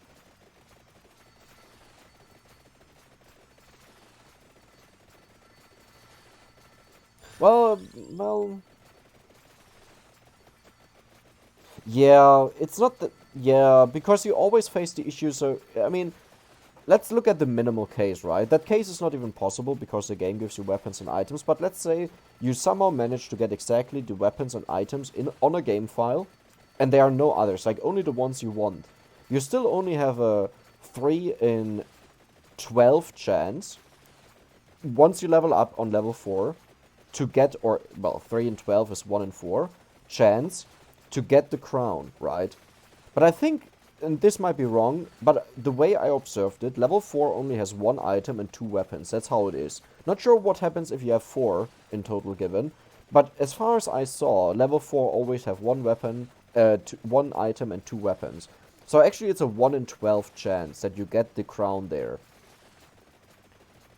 Which means you're either looking at a 1 in 12, or you're looking at a, let's say if you had all weapons and all items, it's a 1 in, I don't know, 24, I think is the total. I am not sure. But let's say 1 in 24 is just twice as much as 1 in 12. So despite this insane difference, it's just half the amount of work that it requires, or a half amount of luck, right? What the hell is going on? Imagine this was our X-Dash run. We had so many gold chests. I didn't mention it, but we had so many gold chests. And halving the time is obviously extreme. It's a huge impact, but don't forget you reset very, very early. And there's not a lot of critical stuff that you do once you actually have the stuff, right? The rest is just playing the game normally. It's only the start that matters the most, where you have to get the right economy upgrades. Oh, you gotta be shitting me. How did I not see that? Why did I even walk around? Why did I talk so much?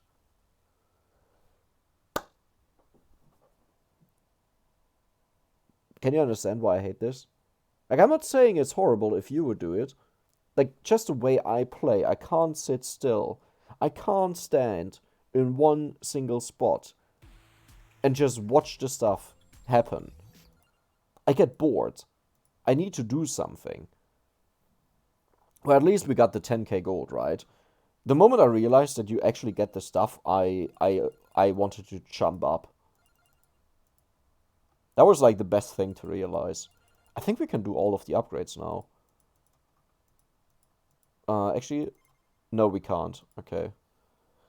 Wait, really? Is the 97k that someone said really accurate? It doesn't feel like it. Because because it feels like we almost had it there. But I shouldn't underestimate how much the gold cost increased towards the end of the upgrades.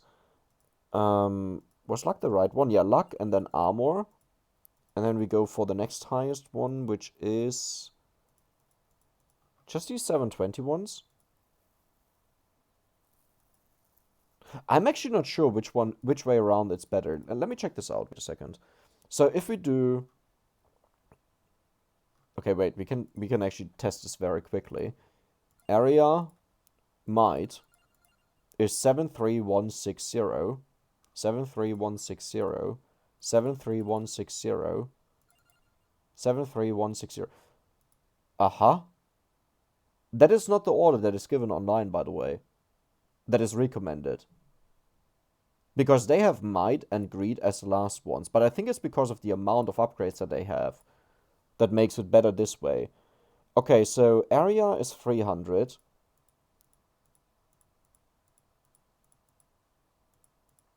Okay, so we want to do this before we do these ones here. Let's check this out. This, then this, then this, then, yeah, definitely armor, then definitely luck. It's the same thing. But now we do might and we do greed. And the best part about this is I don't even care how much other stuff we get now, because we have all the stuff that I really, really want. So let's do area, let's do sure speed, movement speed, hell yes. Should we go for, is there anything for duration that matters that I have in weapons right now? I don't think so.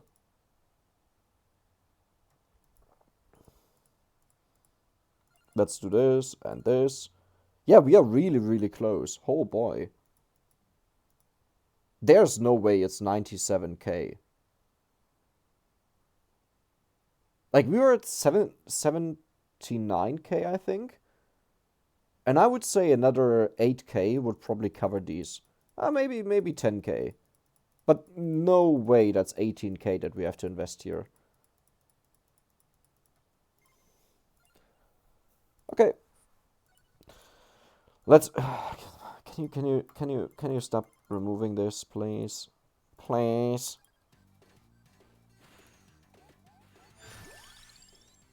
Cross, nice.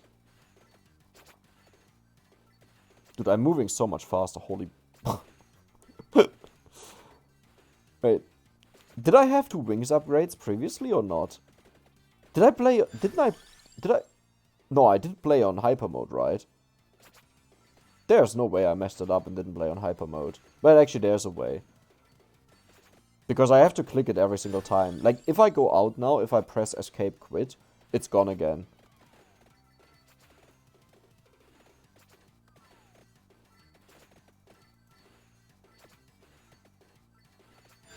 Okay. Oh, the whip. Perfect. The whip is really good to destroy the candles, because you're not close to it. I thought I saw a weird animation. I have to be really careful with the attractor orb thingy active now, that I don't walk too close to stuff.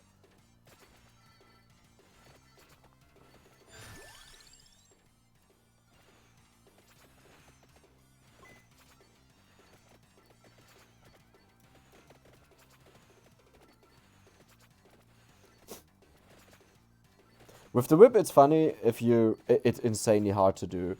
But if the moment it hits, you also turn around, it does the hits on the same side, right? Because it does a forward hit and a backwards hit. But if you do the forward hit and then you turn around and the backwards hit happens, like it just did there in the previous one, then it will both hit on the same side. So if you have a boss there or something, you can use that. But honestly, it's so hard because you have to move there. You have to move before it happens. You need to count in your head to know when the hit happens. And because reflexes of humans are kind of limited, you have to move before you even see that the hit comes out, pretty much. Because the moment you give your finger the command, hey, push down, it's enough time that gets wasted that the hit would land on the same side. Let me try it. Yeah, there we go.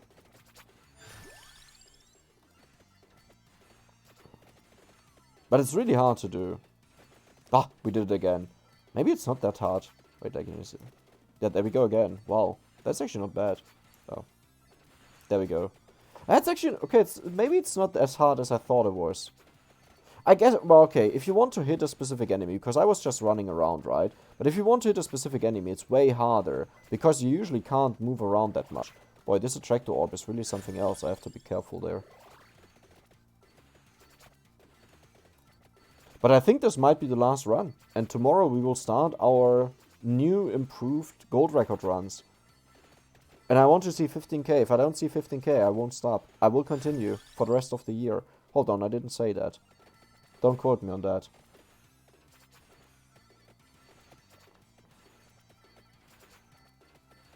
Imagine there was a way better way of farming gold the entire time. And I just didn't realize it. But I don't think there is. Right? Because Imelda is one of the few heroes that can beat the game without having combat upgrades. And like experience upgrades and stuff like this. It's one of the few heroes. It still relies in those runs, it relies on certain luck that you get the right stuff, but she can do it. Pretty much all other heroes I know can't do it without upgrades. Without the gold upgrades. Because she's the only one who levels fast enough that you can keep up with the power creep in the game, where each wave gets like a certain amount stronger. And, well, that's not even true, right? Because the game is more like, yeah, this wave is now 3 times the amount stronger, and the next one is just half as strong as the previous one. You're like, huh? Why are the ghosts and the green blobs weaker than the mummy? Like, why do I need 2 hits for the mummy, and for the ghosts I just instantly kill them the moment I touch them? Right? And by the way, this is not an actual question I'm asking. Like, I think it's actually good to mix up the game a bit, because otherwise it would just be this linear or exponential progression, and it's really boring. The zigzag makes a lot of fun. Because then you have this wave that is so hard to deal with, and you just get an upgrade that is enough to deal with the entire wave, and you feel really good about yourself. And if it was a linear progression or exponential progression, then all of a sudden, like, you just managed to beat the wave, right, and dumb it down and beat it up, and suddenly the next wave comes, and it's even stronger, and you're still exhausted, and you just want to, like, reap the benefits of that win, or increase in power.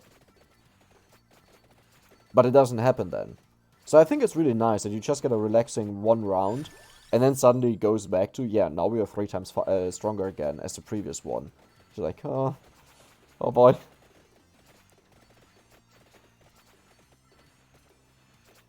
Oh, I gotta be really careful with the attractor orb. I don't even, why do I, yeah, it's just, sitting around is really hard for me. It's so boring. But I'm actually impressed that I'm still playing the game. I thought the game would not keep me in its grip as long as it did. I mean, like, what's my playtime now? So right now it's 49.6 hours, so I pretty much have 50 hours in the game.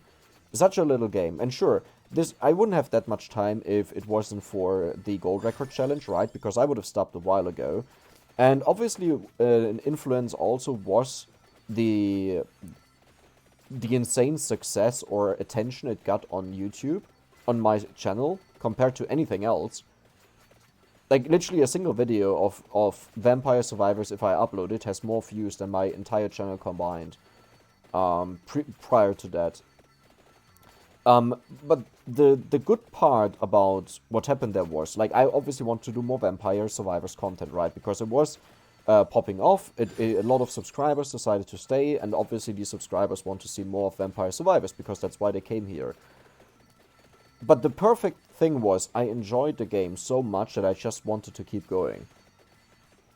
Like, for me it was like, you know, as if your parent says that you are punished now because you have to stay on your room, and you're not allowed to leave, and you're like, oh no, that's horrible, I have to stay with my laptop and my TV and my PlayStation and my Wii and my Nintendo Switch. I don't know what else exists nowadays, but you get the point, right? Where you're not really forced into a situation, but where you are in something where the best choice is to just keep repeating what you're doing, but at the same time, it's amazing for you because you actually enjoy it the most out of all the other stuff, right? Like, prior to the Vampire Survivors, I tried to rotate between games. That I would do one game, then another or so. Okay, let's be honest, what actually happened was I tried to rotate, I failed to do it, and whenever I had a game that I wanted to play, I kept playing it for a long time. Long time is always debatable, depending on also what game it was. It was not that long, but let's say at least probably 10 streams, something like this. Monster Hunter Rise was one of the shortest. Though Minecraft was also not the longest. But either way, the point is I would only continue playing that, and then I would usually not go back to the older games. Not because I disliked them, but because at this point I lost the hype that I initially had, the love for the game, the enjoyment out of the game. And also, I tend to overplay a game in a way too short, like in a very short amount of time. I tend to overplay games, and then I get exhausted just by, you know, it's just way too much. Like, Kenshi is one of the best examples, maybe, where I bought that game on the 19th of November, And right now, we have the 28th of January, but don't forget, I stopped playing it like 2 or 3 weeks ago, I think. And I have 441 hours in it. So in less than 2 months, which is 60 days, I had 441 hours in it. While working, while spending time with my girlfriend and everything. Kinda gotta mention that, right? Because that consumes time that you could otherwise use on gaming.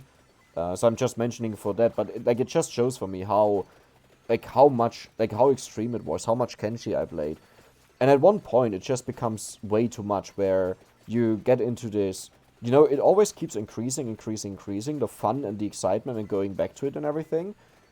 And then, at one moment, you get distracted, you get into a new game, and in that moment you realize, oh boy, I can't see that game again. In the future, yes, I will play it again. I have the same stuff with RimWorld.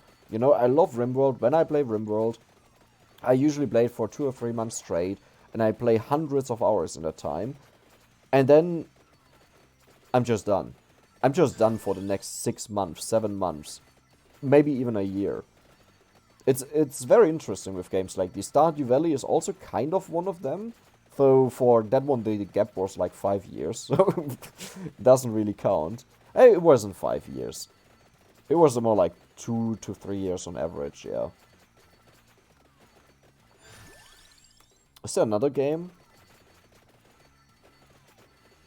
I mean, I guess Monster Hunter World is also one of those. Because I had an insane amount of hours in a similar amount of time, I bought it late December. I think I bought it on the 21st of December 2020, and end of January I had over 400 hours in it, so even more than Kenshi. But I should also mention that in that period of time I had vacation along, well, okay, for Kenshi I also had vacation in December to January. Oh my god, okay, be careful here. What am I doing? That's a problem of just continuously talking and relying on your brain doing the work. Brain, what did you do? Why am I dying? Where's my garlic? Okay, I have an idea. That's how you cheat the system.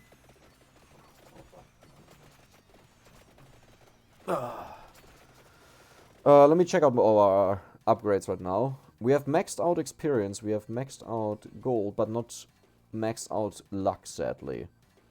Oh, our whip is super weak. I have to upgrade the whip. We might not even be able to kill these here.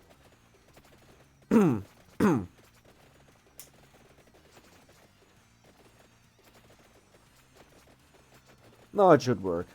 I think we are fine.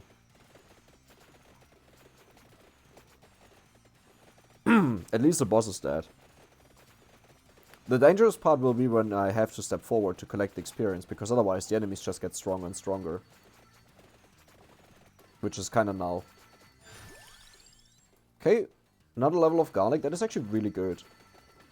There's the combined experience orb. This will give us a lot. That's good. Laurel, yes. That will have a lot of use for us. Empty tome. I think I'll take the candelabrador and the duplicator. Amazing. Yeah, I think we are set now. We just went from being super weak to being brokenly strong. Is that the thing that I can't collect? Yes, good. Don't step further. Candelabrador. I prefer the area over the damage, because the main purpose of the whip, aside from it actually having decent damage for a majority of the game time, well, early mid-game, is it's just supposed to push back the enemies and keep them away from us. There's one way to get down there perfectly. No, that's not it. Oh, it's so close, I can feel it. There we go. This is the only way how you can get into this corner, while facing to the right side. And it's better to face to the right side because the hit is lower, right? Like if you watch the whip, the hit on the left side goes higher, so it hits the ones above the bookshelf better. And the other one on the right side is lower, so it hits the ones that want to get around the bookshelves better.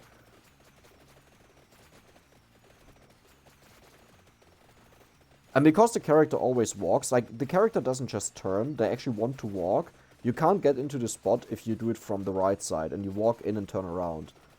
At least I didn't manage to do it, because she would always take a step. At least. And be like an inch further forward.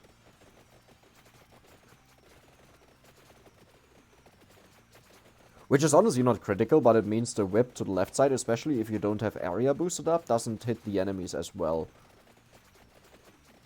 Okay.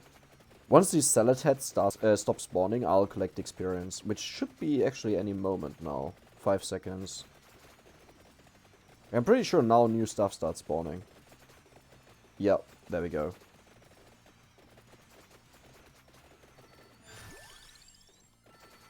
Oh, I actually thought I would get multiple levels there. That was dangerous, because I just stood there. I need to get some food. Ooh, there's a combined orb, I think. Yeah, that was a combined orb. Whip. Ooh, that was way less experience than I hoped for.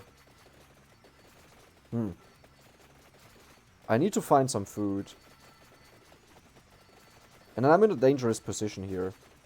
What's down there? I think all of these are fine to pick up, except for this one. Let's not get too close, because I have the attract orb activated from the gold skills. Yeah, that was dangerous. Ooh, I could do this. Oh my god, no, don't do this to me. Oh boy. Whew, whew, whew. Okay, good. Okay, we did it. That is nerve-wracking.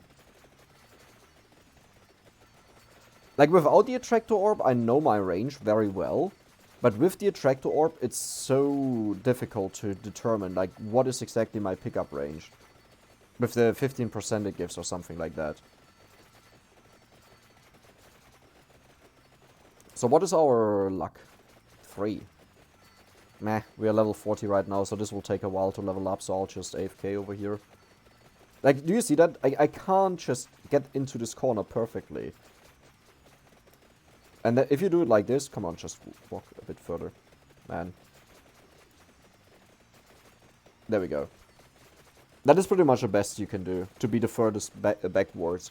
And it actually matters for faster enemies, because, you know, your whip doesn't constantly hit. But now it's in a perfect rhythm, where it will just always push them back.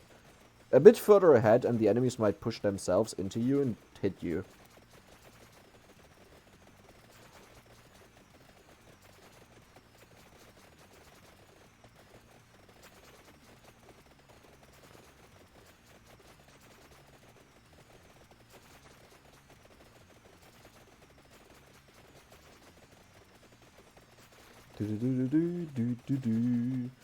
I'll wait for quite some time now, because we need a lot of levels, right? We need to get through level 40, and then we need to have 2 upgrades in Clover, which is very unlikely to be consecutive upgrades, so we need probably at least 3 or 4 levels here.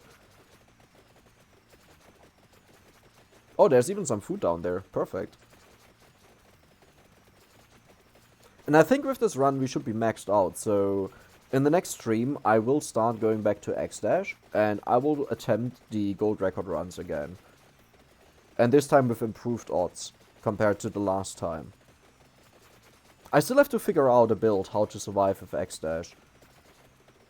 With the given circumstances. Good that I said that I'll wait there for a while, by the way, and just walked out now. Clover, perfect. Well, just one more. Nah. There we go, we can pick up the boxes finally. Ooh, that was actually... Okay, that was a lot of levels, never mind. That worked out. Okay, that's way more than I thought it would be. I didn't even see the red orb. Was there one?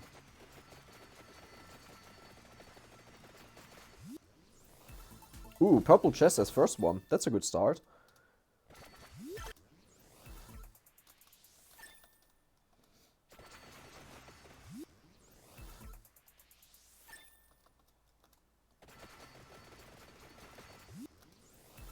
Second purple chest is early. Oh boy. Okay, okay. Maybe a gold one? No, okay. Sure, why not? I kind of want to upgrade the X ASAP. There's another red orb, and another red orb. And 2 more chests to the left here. Nothing exciting. Well, it's an X. It's good. Level 6, just 2 more levels. And one more level. Ooh, there's even more food. Is there something I don't want to pick up? I think I can pick up everything. That is fine. That's a landmine area down there. I'm not gonna go back down there. I think I have to move. Let's just move now. Do do do do do do do do. Did the axe get to 8? Yes. So this will upgrade the axe. Scythe, perfect. 151 gold. I think that is actually the lowest value you can get. Like, I think there is no lower value than 151. I don't think there's 150. That is so sad. I mean, even if there's a lower value, it's not much. And I'm talking about having the full gold upgrades, right? So just if someone says, yeah, I got a chest with 60. Yeah, but I'm talking with gold mask level 5 and, well, greed at plus 100% is what I'm talking about.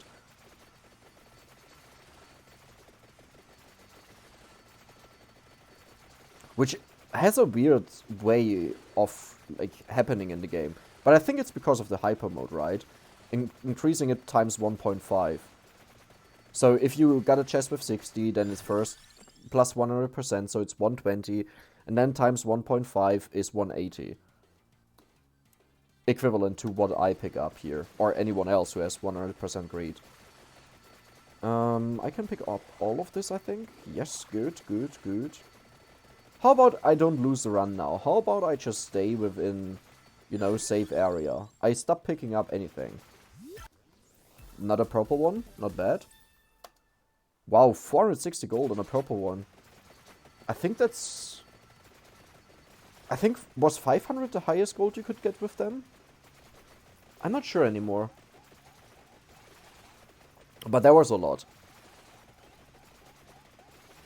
And we are pretty much set now. We just wait for the end of the game. So yeah, overall, if you have any... Ooh, you poison down there. If you have any challenge ideas that I didn't mention, or if you didn't hear them and you just want to share yours, then let me know and I will do them. As I said, I'll stick to the gold record runs. My goal is the 15k. Maybe even 16k, but I think 16k will take a long time to get that through. And I kind of don't want to be stuck too long with the gold record runs after this.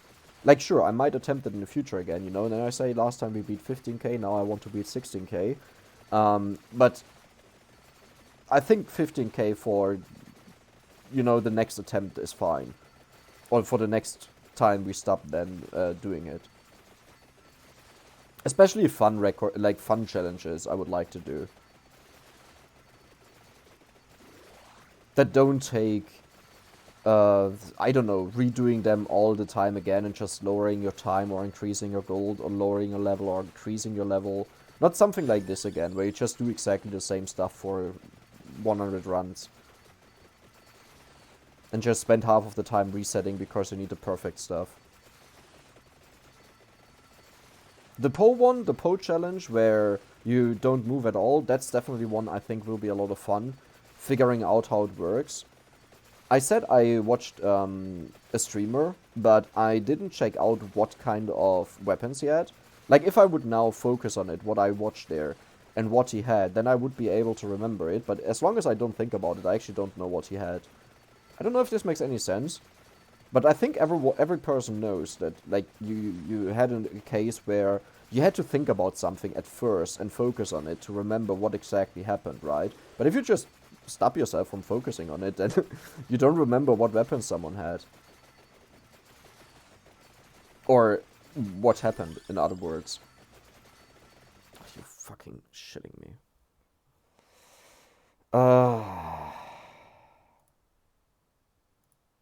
Oh, oops. No, don't start Kenshi now. No, don't. That was the wrong game. Well.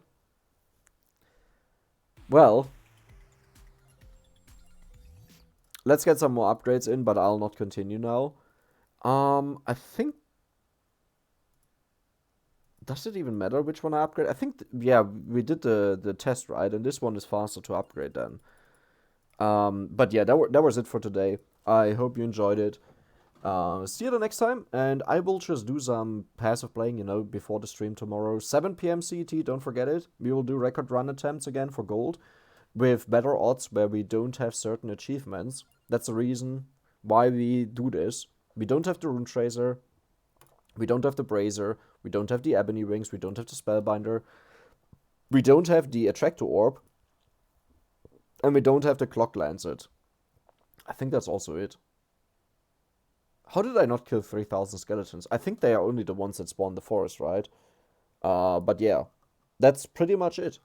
So we lose 6 options out of the game, which should increase our odds by quite a lot and reduce the amount of resets that I have to do and just make it a lot more fun to play. So that was it. Hope you enjoyed it. See you the next time, and I'm out.